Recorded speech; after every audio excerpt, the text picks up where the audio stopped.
বন্ধুরা, ডিমের হালুয়া বানাচ্ছি। এই দেখেন, এখানে আমি 10টা ডিম নিচ্ছি। 10টা ডিম নিচ্ছি। এখন এটা দিয়া ডিমগুলোরে ভালো করে আগে ফেটে নিব। ফেটে নেওয়ার পরে এর মধ্যে দুধ দিব। আমি স্টেপ বাই স্টেপ সবই আপনাদের দেখাবো। বন্ধুরা, আপনারা আমার পাশেই থাকেন। বন্ধুরা, এই যে দেখেন, আমি ডিমটা অলরেডি ফেটাই নিছি। এখন এটার মধ্যে আমি এই যে দুধটা, লিকুইড দুধটা, এই লিকুইড দুধটা আমি 3 গ্লাস দিছি। 10টা ডিম নিছি। ডিমের মধ্যে এই মানে মিডিয়াম যে গ্লাসগুলা, মানে 250 গ্রামের গ্লাসগুলো, এই গ্লাস দিয়ে আমি 3 গ্লাস দুধ দিছি। আর এখন চিনি দিব। এটা যার যের টেস্ট অনুযায়ী চিনিটা আপনারা দিবেন। তারপরে এর মধ্যে ঘি দিব। পরে কিভাবে করব আবার দেখাবো। বন্ধুরা, এই যে দেখেন, আমি দুধ, চিনি সব একসঙ্গে মিশিয়ে নিছি। এখন একটু ফুড কালার দিব, মানে জর্দার রং দিব আর কি, একটু সামান্য একটু জর্দার রং দিব। এই যে একটু দিতেছি। এটা দিলে হবে কি যে কালারটা খুবই সুন্দর আসবে। এই যে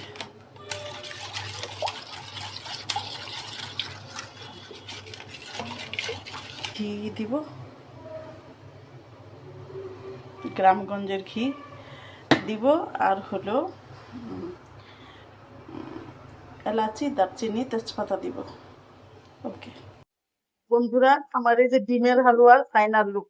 এই যে ঘি, এই যে ঘি দিছি, এলাচি, এই যে দারচিনি, এলাচি দিচ্ছি সব একসাথে করে। এখন আমি জাল দিব। এটা হয়ে আসবে তখন লাস্ট বেলায় আপনাদের আমি দেখাবো যে জিনিসটা কি হচ্ছে। এই যে দেখুন, ডিমের হালুয়া অনেক টেস্টি একটা জিনিস, আমার ছেলে অনেক পছন্দ করে, এই জন্য বানাচ্ছি।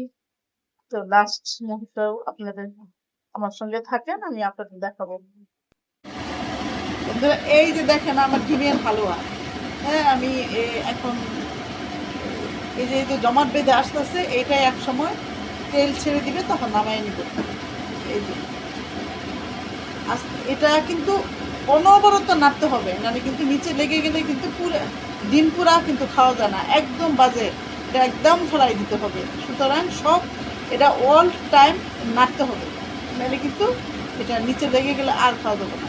এই ব্যাপারটা আপনারা খেয়াল করবেন, ঠিক আছে? যে বন্ধুরা দেখেন, এই যে তেল বেড়ে আসছে। তেল মানে কি ঘি, এটা মানে আমি কোনো তেল দেই নাই, ঘি। হ্যাঁ, ঘি দিছি। এই যে ঘিটা এই যে বেড়ে আসছে, এই দেখেন যে ঘিটা বেড়ে আসলে বুঝবেন যে এটা হয়ে গেছে। এই যে ঘি আসতেছে। এখন আমি সুন্দর করে নামাই নিব, আমি সার্ভ করে আপনাদের দেখাবো। বন্ধুরা, এই যে আমার ডিমের হালুয়া রেডি। এই যে ডিমের হালুয়া আমার রেডি।